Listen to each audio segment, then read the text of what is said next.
Di Timur Tengah, agak panjang ceritanya ini. Di Timur Tengah setelah ambruknya khilafah tahun 24, khilafah Ottoman, dari sejak Zainal Abu Bakar sampai tahun 24, khilafah itu bubar. Khalifah terakhir Abdul Majid dibuang ke Jerman. Yang bubarkan khilafah ada seorang ideolog namanya Mustafa Kemal Atatürk, yaitu ingin menjadikan Turki modern, nasionalis, sekuler. Sekuler 100% sekuler. Khilafah hilang, Turki berdiri menjadi negara nasional dan negara sekuler. Haji, negara tidak ikut campur. Mau haji mau tidak bukan urusan negara. Ya, agama dan lepas. Negara nggak ngurusin haji. Terserah, nggak ngurusin agama lah, nggak ngurusin agama. Walhasil itulah. Nah, ternyata gagal. Turki itu gagal. Hilangnya khilafah, umat Islam dalam keadaan di bawah penjajah.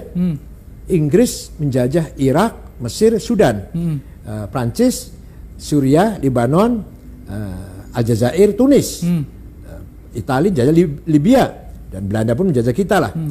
Maka umat Islam yang dijajah itu tidak punya pemimpin, tidak punya induk. Nah, disitulah berdiri pertama kali partai politik Arab yang berideologi nasionalis, sekuler, sosialis, yaitu Partai Ba'ath, yang pendirinya namanya Michel Aflaq, orang beragama Kristen Ortodok dari Damaskus, menantunya Golda Meir, Perdana Menteri pertama Israel, itu dia menantunya. Maka menggembleng kader-kader Arab dari Irak, Hasan Bakr, dari Suriah, Abdul Karim Qasim, Mesir, Zakaria Muhyiddin, Muhammad Najib, Aljazair, Bin Bella, Tunis, Habib Bourguiba, Sudan, Ja'far Umeri. Nanti akan diteruskan oleh kader-kader seterusnya dari Irak, Saddam Hussein, dari Ramadan, Tariq Aziz, dari Suriah, Hafid Assad, Abdul Halim Khaddam, Said Muallim, dari Mesir nanti Muhammad Najib, Jamal Nasir, Anwar Sadat, dari Aljazair nanti bin Jadid, Sadr bin Jadid, Hawari Boumediene, dari dan seterusnya lah. Nah, ini mereka ini yang saya sebut namanya tadi semua adalah aktivis Ba'ath. Ba'ath yaitu nasionalis, sosialis, sekuler, bukan aktivis Islam. Ya, walaupun mereka beragama Islam, tapi geraknya, aktivitasnya, perjuangannya bukan lil Islam, bukan li ajlil Islam, bukan. Justru sekuler, ya sekuler, melawan penjajah. Ini kan cerita masing-masing merdeka kan, negara semua merdeka.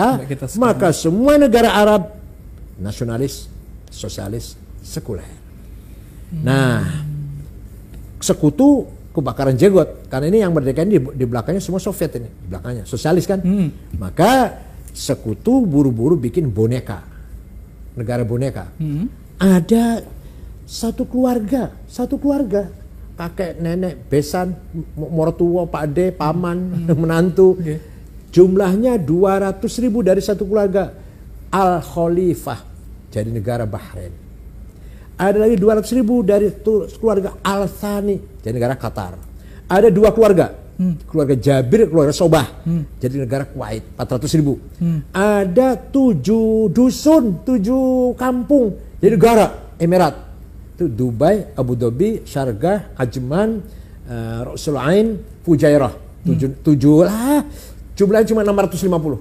Sekarang aja jumlah penduduknya 2 juta, 80% pendatang. Yang asli cuma 20%. Sekarang ini sedepok itu. Iya. Lah ini negara bikinan sekutu. Kepentingannya? Ya, untuk mengimbangi negara yang tadi lahir itu Irak, Suriah, Mesir, Sudan yang sudah di belakang. Seperti negara hadiah seperti Brunei, Singapura, New Zealand itu semua negara hadiah dari Inggris semua kan. Nah, walhasil.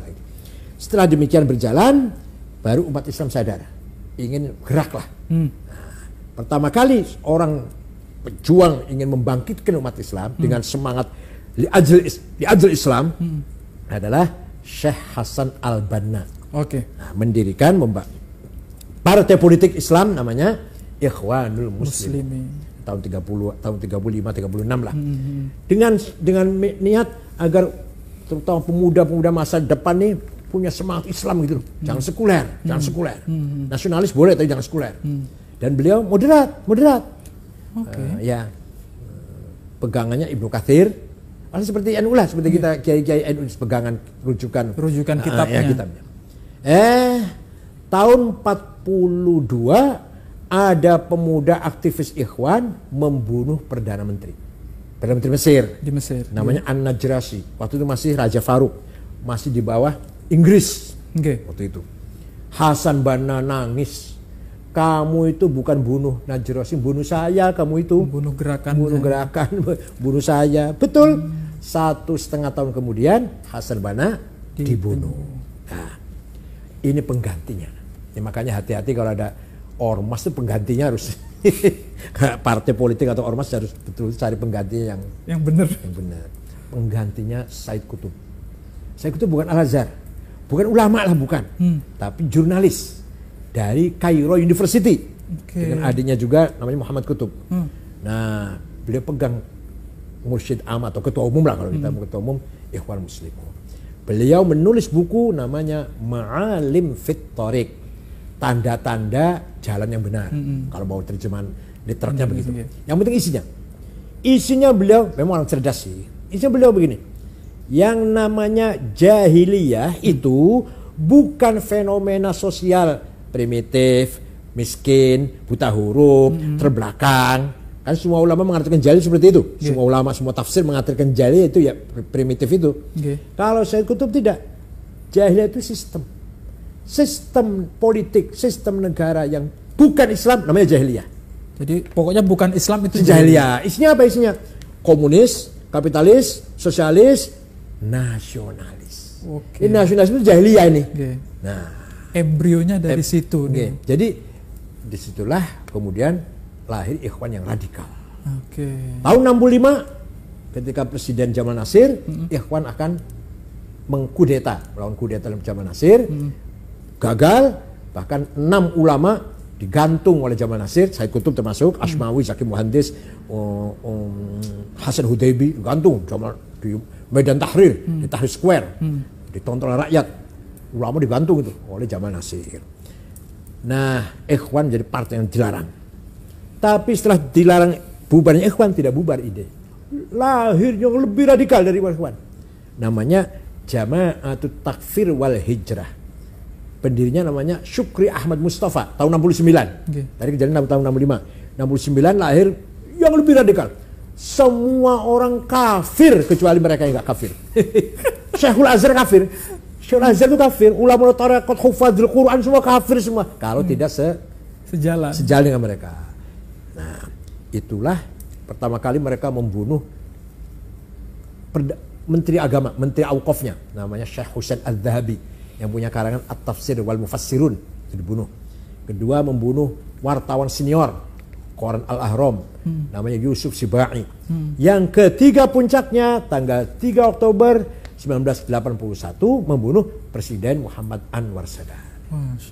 Oleh Husni Mubarak mereka hantam, ternyata tidak bisa habis. Sampai sekarang ada masih di Gurun Sinai, yang nanti itu mereka cikal bakal terus sedunia ini.